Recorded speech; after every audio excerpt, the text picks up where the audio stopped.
Good morning. My name's Margaret Mead. I'm speaking to you today. It's November the 3rd. On November the 1st, I was privileged to be at City Hall in Toronto, Canada, and I listened to the Honourable Paul T. Hellyer speak to a group of us. He's written several books, 3 of them which I bought, and the latest one, which is this one, The Money Mafia, A World in Crisis. I'm going to read a little bit from it every day. At this point, I'm hoping to inspire you to buy his books and to take a stand. We have to help our planet and we have to help the human race. We are in trouble. Deep, deep trouble. On that note, The Money Mafia. Paul Hellyer's amazing book reveals how a small group of greedy men usurped the people's power and used politicians to transfer that power to a cabal dedicated to a new world order imposed by an unelected, unaccountable world government. The world crisis can be traced to the cabal that is now international in scope. Global warming, humankind's #1 problem, for example, is largely ignored because the cabal that includes the oil cartel wants it that way. Similarly, the money crisis, high unemployment, and a lost generation of young people is directly attributable to a rotten banking system that makes us all slaves to debt. This book explains the black nature of the money mafia at the apex of the cabal. It also controls the extraterrestrial file, but denies the fact vehemently. This book exposes the lies and monstrous deceptions in a call to action on the part of a decent people everywhere. Paul Hellyer is one of Canada's best-known and most controversial politicians. First elected in 1949, he was the youngest cabinet minister appointed to Louis South St. Lawrence government 8 years later. He subsequently held senior posts in the governments of Lester B. Pearson and Pierre E. Trudeau. In 1969, he was designated as acting prime minister. Hellyer resigned from the Trudeau cabinet on a question of principle relating to housing. Although Hellyer is best known for the unification of the Canadian Armed Forces and for his 1968 chairmanship of the Task Force on Housing and Urban Development, he has maintained a lifelong interest in macroeconomics. Through the years, as a journalist and political commentator, he has continued to fight for economic reforms and has written several books on the subject. A man of many interests, Hellyer's ideas are not classroom abstractions. He was born and raised on a farm, and his business experience includes manufacturing, retailing, construction, land development, tourism, and publishing. He has also been active in community affairs, including the arts, and studied voice at the Royal Conservatory of Music in Toronto. His multifaceted career, in addition to a near lifetime in politics, gives Hellyer a rare perspective on what has gone wrong with the world economies.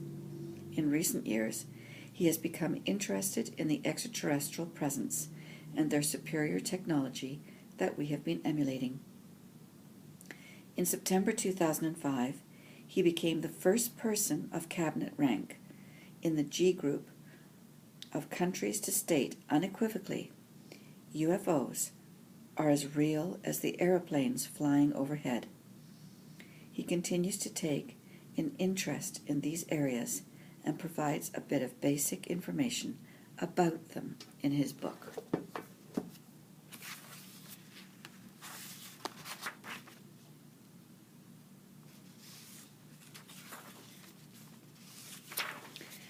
I'm going to read the introduction.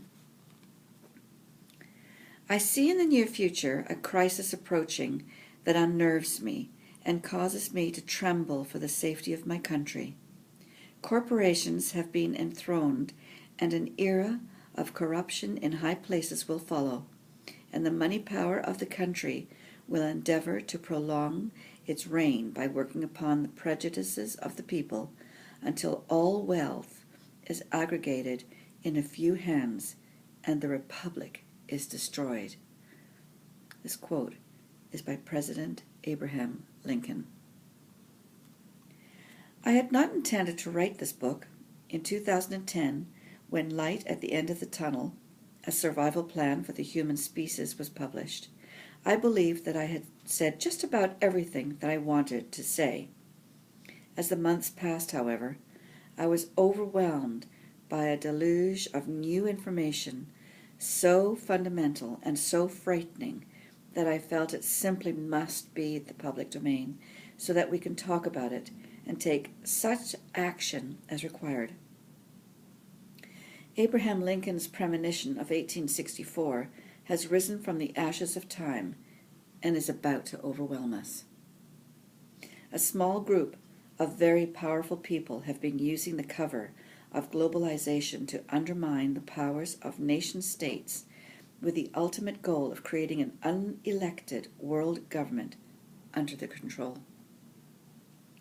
The inevitable result, already evident from worrisome statistics, will be a two-class society where a very small minority possesses immense wealth, while the majority will be condemned to relative poverty. Even worse, the poor and the powerless, who are increasingly being denied the benefit of hard-won rights going back to the Habeas Corpus Act of 1679, augmented by the evolution of a system of rule by law, will be denied the legal protections for which their ancestors fought and died. The small group primarily responsible for these changes I have labeled the cabal, for ease of identification. In the book, I say who they are and expand on my understanding of what they have already achieved. It is so far-reaching that it has changed the face of America and most of the Western world. There are millions of unemployed young people who are being told that they should not expect the good life enjoyed by their parents and grandparents. This is propaganda. But it has been so effective that the lie is seldom challenged. In fact, we do have the capability of providing the good life for all mankind. First, however, we will have to establish the kind of democracy we dream of and deserve. Government of, by, and for the people. All of the people, and not just the rich elite.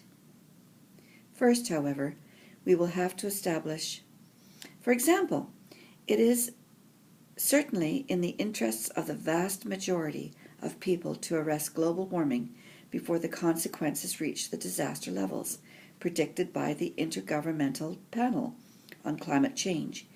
In its latest report published on March 31st, 2014, the New York Times noted that ice caps are melting, sea ice in the Arctic is collapsing, water supplies are coming under stress, heat waves and heavy rains are intensifying, coral reefs are dying, and fish and many other creatures are migrating toward the poles, or, in some cases, going extinct. Needless to say, the oceans are rising at a pace that threatens coastal communities, and the worst is yet to come. Food supplies will be affected, and as always, it's the world's poorest people who are likely to be most adversely affected.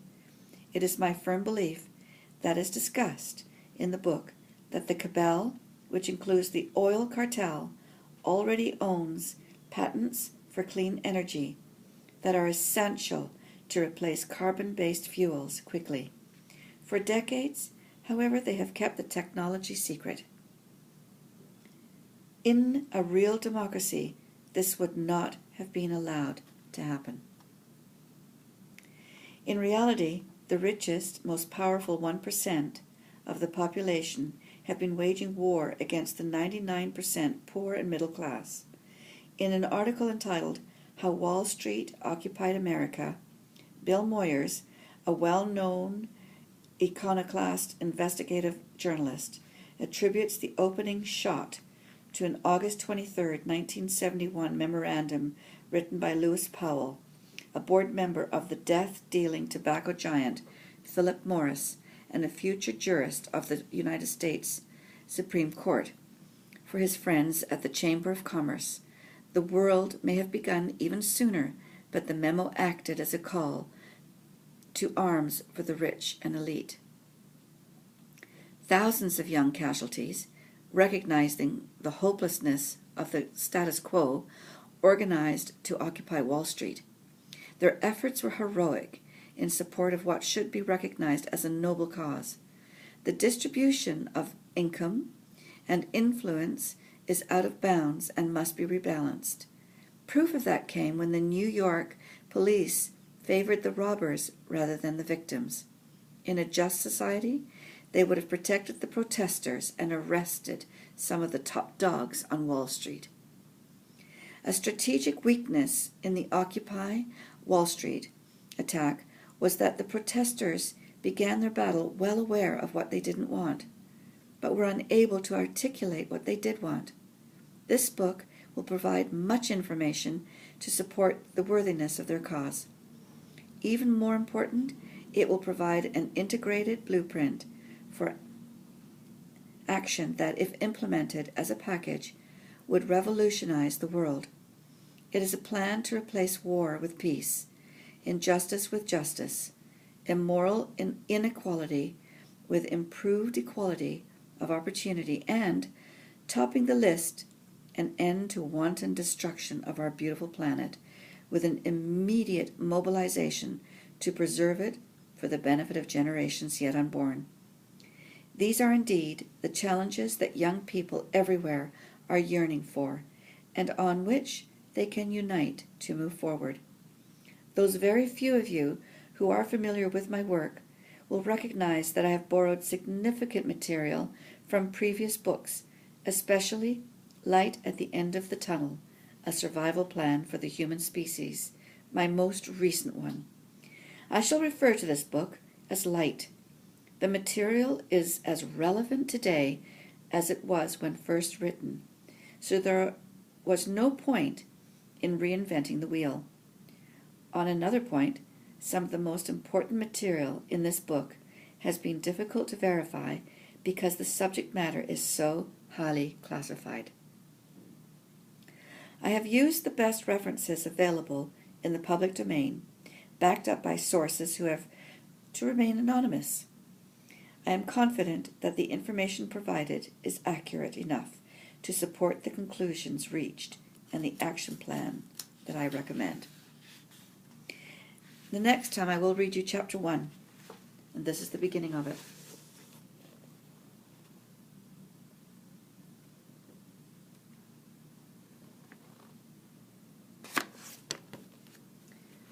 Today, November 23rd.